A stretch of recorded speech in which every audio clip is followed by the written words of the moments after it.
Ayan, so mapagpalang araw sa inyong lahat. Narito na naman tayo sa isang kabuluhang talakayan, okay. At narito na tayo sa ika-4 na linggo sa inyong asignaturang pagbasa at pagsuri ng iba't ibang teksto tungo sa pananaliksik.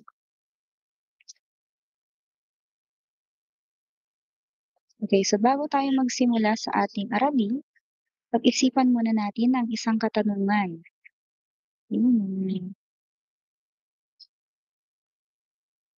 nais kong inyong sagutin, okay, habang kayo ay, nanonood at nakikinig sa akin. Okay, narito ang mahalagang katanungan, bakit mahalagang mag-isip muna bago magsabi ng mga bagay-bagay sa ating kapwa? Okay, again, bakit mahalagang mag-isip muna bago magsabi ng mga bagay-bagay sa ating kapwa? Okay, ang tanong na ito ay mahalaga dahil sa ating araw-araw yung pakikipag-ugnayan sa iba. Ang mga salita natin ay may kapangyarihang apekto. Maaari itong makapagpasaya, makapagpatawa, o minsan makasakit ng damdamin ng iba. Kaya naman mahalaga na maging maingat tayo sa ating pananalita. Okay?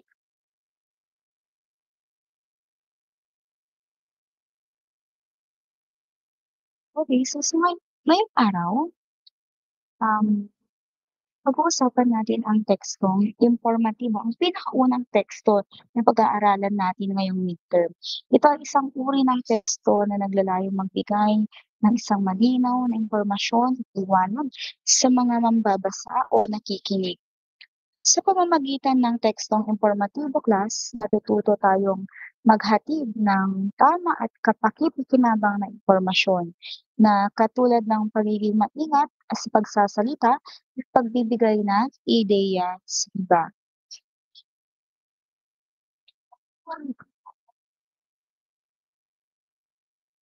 Okay, so sa ating klase ngayon, tatalakayin natin kung ano ang mga katangian ng tekstong informatibo, paano ba ito nabubuo at kung paano natin ito magagamit sa ating pang-araw-araw na pamumuhay.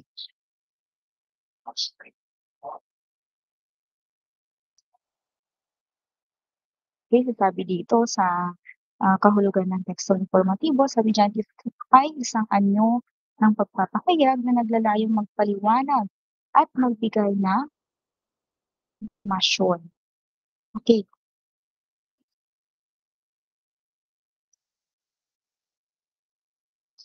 ang tekstong ito class ay isang anyo ng pagpapahayag na layunin na magpaliwanag ng impormasyon. Okay, lalong-lalo na kung tayo ay may mga katanungan sa ating sarili, hinggil sa ating mga binabasa, hindi lamang yan. Pag tayo ay nagbabasa ng salita sa dyaryo o kaya naman balita o mga pangyayari, ating mababasa sa ating online, lalong-lalo online account o di kaya puwedeng sa Facebook, sa Twitter, at mag-artikulo 'no, saan na doon natin nakukuha yung mga impormasyon. Maaaring makapagpaliwanag ng bagay-bagay sa atin. Okay, sa pamamagitan ng tekstong ito class, naglalahad tayo ng bagong kaalaman, ng mga bagong pangyayari, mga bagong paniniwala, o mga bagong impormasyon. Ibig sabihin, hindi lang basta-basta tayo nagsasalita o sumusulat sapagkat layunin natin na matuto at maipaalam sa iba ang mahalagang kaalaman. Okay? So halimbawa, kung may natututunan ka tungkol sa isang bagong hayop, isang siyentipikong tuklas o makasaysayang pangyayari, pwede mong gamitin ang tekstong impormatibo para sa gano'n ay maipaliwanag ito sa malinaw at sa maayos na pamamaraan. Sa ganitong paraan class, natutulungan natin, ang mga iba na maintindihan at mas mapalawak pa natin ang kanilang kaalaman.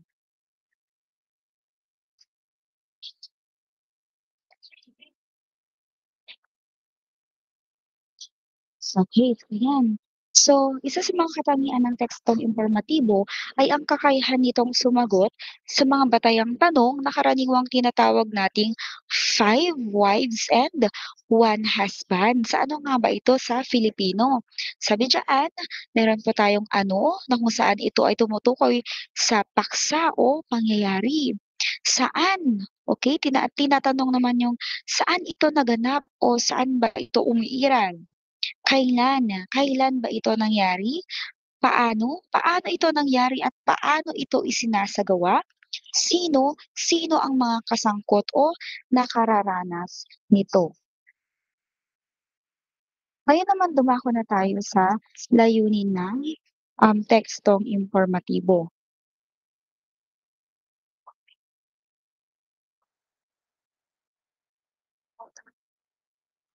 Sa unang class, ang tekstong impormatibo ay naglilingkod upang magpaliwanag ng anumang paksa na matatagpuan natin sa tunay na daigdig. Ibig sabihin, pwede itong tungkol sa mga hayop, sa mga halaman, pangyayari sa kasaysayan, siyentipikong tuklas, o anumang bagay na tunay at may batayan sa realidad.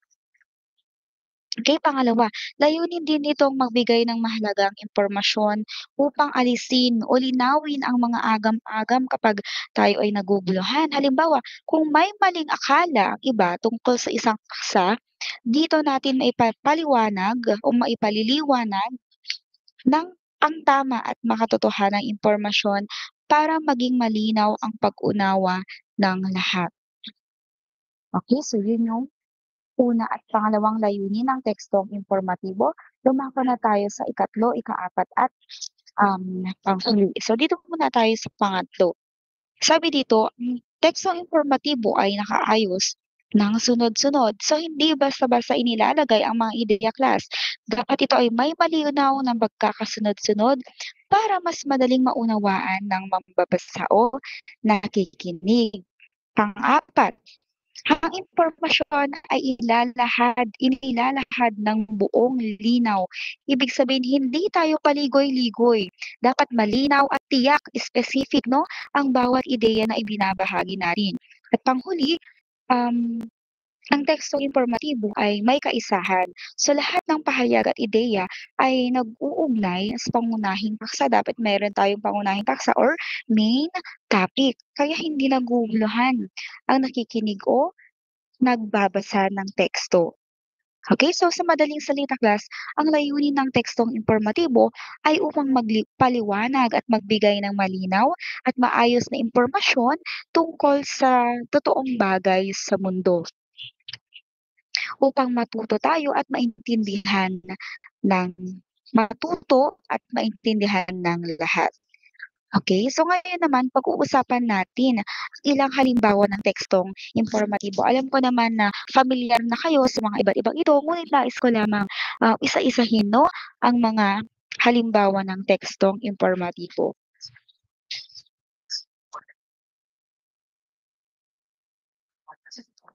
Ayan. So, ang una na halimbawa ng tekstong impormatibo ay ang biografiya. So, ito class ay isang detalyadong pagsasalaysay ng buhay ng isang tao na isinulat ng ibang tao. So class 'pag sinabing biografiya dapat ito ay sinusulat ng ibang tao. So dito malalaman natin ang mga mahalagang pangyayari at karanasan sa buhay ng isang tao. Halimbawa kapag, na paano ba, nasilayan mo o di kaya naman na-witness mo yung buhay ng, kaibigan mo, lalong-lalo na kung yung kaibigan mo na yun ay talagang namang, namuhay ng, um, tapat na talaga namang, um, kailangan pamarisan ang kanyang mga ginagawa.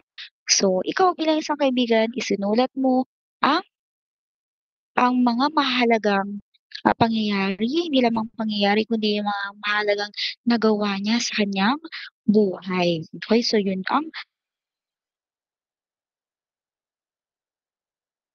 naman ay ang diksyonaryo. Okay, ito naman class ay isang aklat o sanggunian na naglalaman ng mga salita at ang kanilang kahulugan, pagbigkas, baybay, pinagmulan Minsan ay halimbawa kung paano ginagamit ang mga salita sa pangungusap. So, yun ang diksyonaryo. Pero hindi na tayo kasi masyadong gumagamit ng diksyonaryo ngayon sapagkat meron na tayong, tinatawag natin na, Google, yung sa internet natin, na kung saan um, type lang natin, click lang natin, alam na kaagad kung ano ba ang, kahulugan ng isang salita o termino na hindi natin alam. Okay, sunod naman ay ang encyclopedia. Isa naman itong malawak at sistematikong aklat o sanggunian naglalaman ng impormasyon tungkol sa iba't ibang paksa tulad ng kasaysayan or history, agham, tao, lugar, pangyayari, sining at marami pang iba. So ito po yung tinatawag natin na encyclopedia. So kung mapapansin ninyo ang encyclopedia ay napakakapal niyan, okey? Sapagkat ito ay naglalaman ng maraming sanggunian, okey, ng mga iba't ibang paksa. So, halo-halo po yung mga paksa diyan subalit, iyan po ay nakaayos ng paalpabeto para hindi masyadong mahirapang maghanap ang, mga mambabasa. Okey, sunod naman ay ang almanac. Okey. May, parang meron silang hawig ng encyclopedia, yun nga lang itong almanac na ito ay taunang publikasyon. So, taon-taon nag-a-update yung mga nilalaman niya, okey? At ito pa ay naglalaman ng mga mahahalagang datos at impormasyon tungkol sa iba't ibang paksa gaya ng mga petsa at mahalagang pangyayari tungkol sa panahon, sa ating klima, sa estadistika at mga tala sa agrikultura, astronomiya, ano pa ba, palakasan, ekonomiya at marami pang iba. So yun yung tinatawag natin na almanac. Sunod naman ay ang papel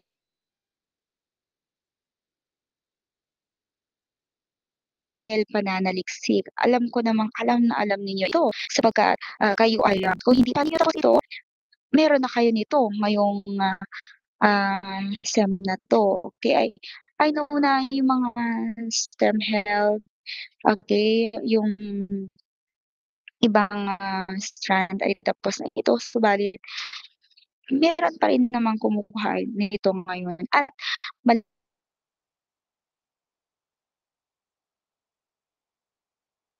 malamang ngayong pagbasa ninyo sa akin ay mararanasan rin ninyong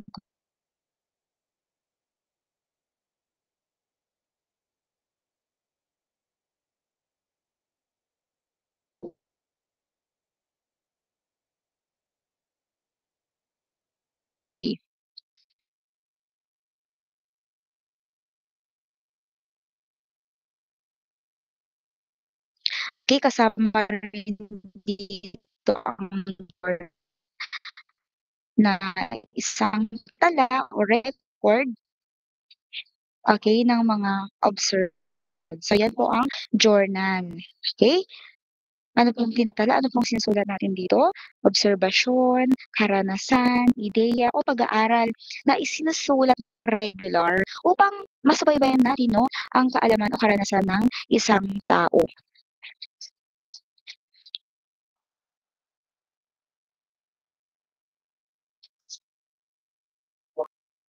Wait lang, parang nawala yung internet ko.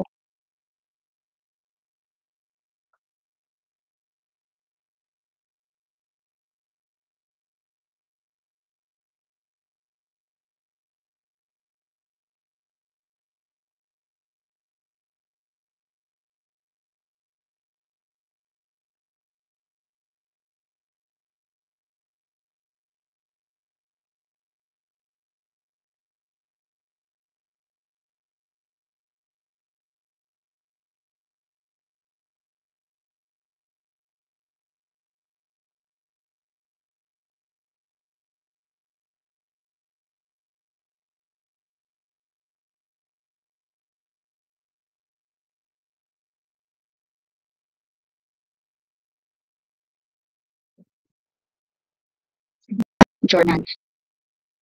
Okay, sunod naman ay ang balita sa radyo.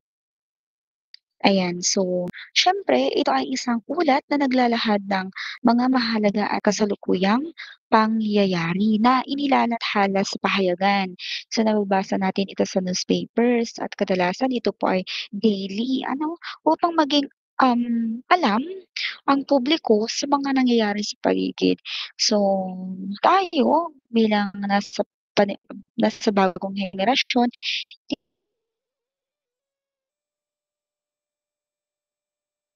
hindi na tayo gumagamit o nagbabasa ng diaryo. Subalit yung mga yung mga, um, lalong-lalo na yung mga nasa sektor ng pulitika at yung mga ibang mga tao ay talagang gumagamit pa rin naman kahit papaano ng pahayagan. So, sa madaling salita, ang lahat ng mga ito ay halimbawa ng tekstong impormatibo o sa mga nakikinig. Okay, at ngayon dumako na tayo sa uri ng tekstong impormatibo, ura ng paglalahad at ayan. Ibig sabihin class, kung paano inaayos o inilalahad ang impormasyon sa teksto, okay? So ito po yung estruktura ng paglalahad na sinasabi natin. Ayan, so una ay ang sanhi at bunga. So ginagamit ito upang ipakita 'no, ang dahilan o sanhi ng isang pangyayari at ang kahihinatnan o bunga nito. Halimbawa, maaari nating sabihin na dahil sa matinding ulan, bumaha ang mga kalye at maraming paaralan ang pansamantalang nagsara. Dito makikita natin ang sanhi. So yung sanhi dun sa sinabi ko kanina ay ang matinding ulan at ang bunga naman ay ang pagbaha nito at pagsasara ng mga paaralan. Okay, so yun yung tinatawag nating sanhi at bunga. Sunod naman ay ang paghahambing. So ginagamit ito upang ipakita class ang pagkakatulad at pagkaiiba ng dalawang bagay. Maaring ideya, pangyayari o konsepto. So halimbawa, ang hangin sa bundok ay malamig at malinis, samantalang sa lungsod ay mainit at marumi. So dito natin makikita ang paghahambing sa dalawang lugar. Yung isang lugar, ang bundok, ay malamig at malinis, samantalang yung lungsod naman ay mainit at marumi. So, yan lamang ay isa sa mga paraan kung paano ba natin ginagawa ang paghahambing. Okay? So ngayon dumako na tayo sa pangatlo. So ito ay ang pagbibigay, definition. So ginagamit naman ito upang magbigay ng malinaw at eksaktong paliwanag sa isang paksa. Lalo na class kung bago, komplikado o teknikal ang isang termino o ang isang salita. Halimbawa, ang mitochondria ay isang organelle sa selula na responsable sa paggawa ng enerhiya. Dito, ayan, malinaw ang definition ng mitochondria. Pero kung hindi mo naman maintindihan yung sinasabing organelle, cellula, ay kailangan mo pa rin itong um, saliksikin kung ano nga ba yung definition nito para tuluyan mo itong maunawaan. Kasi hindi mo mauunawaan ang isang paksa kung hindi mo titignan no, kung ang kahulugan ng mga malalalim o ng mga teknikal na mga salita.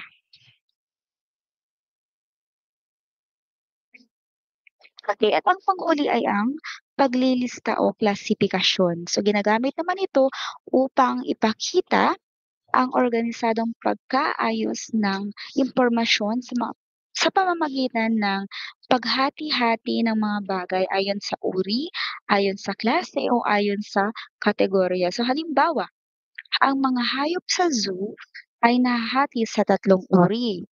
Okay, may mga mamalia tulad ng leon at elepante, may mga ibon tulad ng agila at loro at mga reptilya tulad ng ahas at pagong. So dito natin makikita ang malinaw na klasifikasyon ng hayop. Okay, so yun po yung halimbawa no ng klasifikasyon ng tinatawag natin na paglilista ng klasifikasyon. Okay, so ngayon dumako na tayo sa mga kakayahan sa mabisang pag-unawa ayon kay Yuko Iwai. Okay, so ayan, una diyan ay ang pagpapagana ng imbak na kaalaman.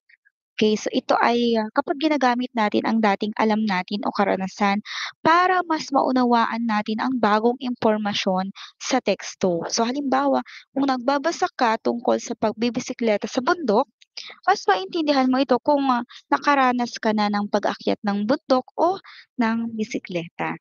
Dahil maaari mong iugnay ang ito sa iyong sariling karanasan. Okay. So yun ay pagpapagana ng imbak na kaalaman. Sunod naman ang pagbuo ng hinuha o inferensya. Sabi diyan, nakagagawa ng paghinuha o konklusyon mula sa mga pahiwatig o ebidensya sa teksto kahit hindi ito tahasang nakasaad. Sapagkat dito class, okay, kahit hindi, I mean kapag, gumagawa tayo ng hinuha, ayan, magkakaroon tayo ng Ah, or kailangan nating magkaroon ng ebidensya 'no, o pahiwatig mula sa teksto na nagsasabing, okey ito pala yung nangyari. So halimbawa, kung binabasa mo ang isang kuwento at nabanggit na tila nanginginig siya sa tuwing, binabanggit ang pangalan ng guro. So mahihinuha mo bilang isang mambabasa na baka natatakot ang tauhan sa guro kahit hindi direktang sinasabi sa teksto. At alam niyo class, ito yung isang, katangian ng pagbasa, or ito yung isang natalakay natin noon na kahulugan ng pagbasa na kung saan, ang sabi ni Goodman, ang pagbasa ay isang psycho-linguistic guessing game. At ito yung sinasabi ko sa inyo 'no na pagkakaroon natin ng sarili nating guess o pagkukulang kung ano nga ba yung maaaring mangyari o ano nga ba yung dahilan kung bakit nangyari ang isang bagay na kahit naman hindi ito ay direktang isinaad mismo sa binabasa nating teksto. Okay, sunod ay ang pagkakaroon ng mayamang karanasan, okay. So, mas epektibo class ang pag-unawa kapag ang mambabasa ay may malawak at iba't ibang karanasan na maihahambing sa teksto. Halimbawa, kung ang kung nagbabasa ka ng teksto tungkol sa isang pahayagan sa siyensya o sa isang kultura sa ibang bansa, mas maintindihan mo ito kung may kaunti kang karanasan, okay, patungkol sa paksa. Tulad ng pagpunta sa Science Museum o pagbisita sa ibang lugar kasi talagang mas naire-relate mo, mas naiuugnay mo yung kaalaman mo na o yung karanasan mo na 'no, doon sa binabasa mo. Okay, so sa madaling sabi, ang mabisang pag-unawa ay hindi lang basta pagbasa. Kailangan nating gumamit ng ating karanasan, maghinuha mula sa mga pahiwatig, at kailangan class na iugnay ang bagong kaalaman natin sa dati nating alaman o alam para mas malinaw ang ating pag-unawa sa teksto.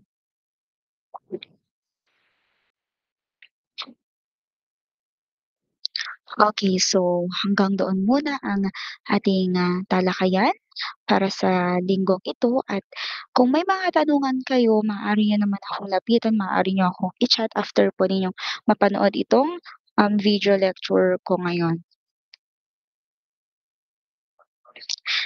So kahit wala tayong klase sana maging productive tayo lalong-lalo na't hindi natuloy ang, quiz ninyo sa akin ngayon, okey?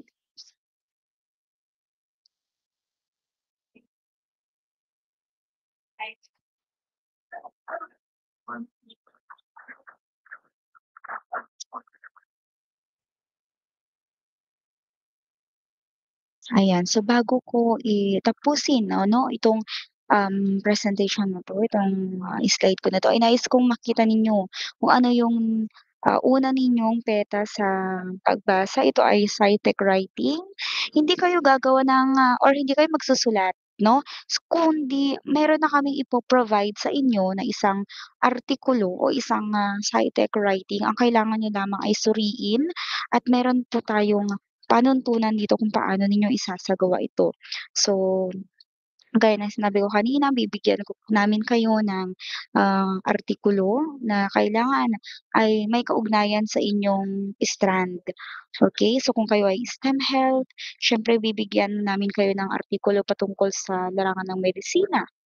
Kayo ay ABM, ibibigay namin sa inyo yung tungkol sa, um, ano ba, sa negosyo o di kaya naman sa pinansiyal, ano, basta yun. So, kailangan pa rin kasi na nakaka-relate kayo dun sa mismong, um, dapat sa field pa rin ninyo yung mismong susuriin ninyo na artikulo.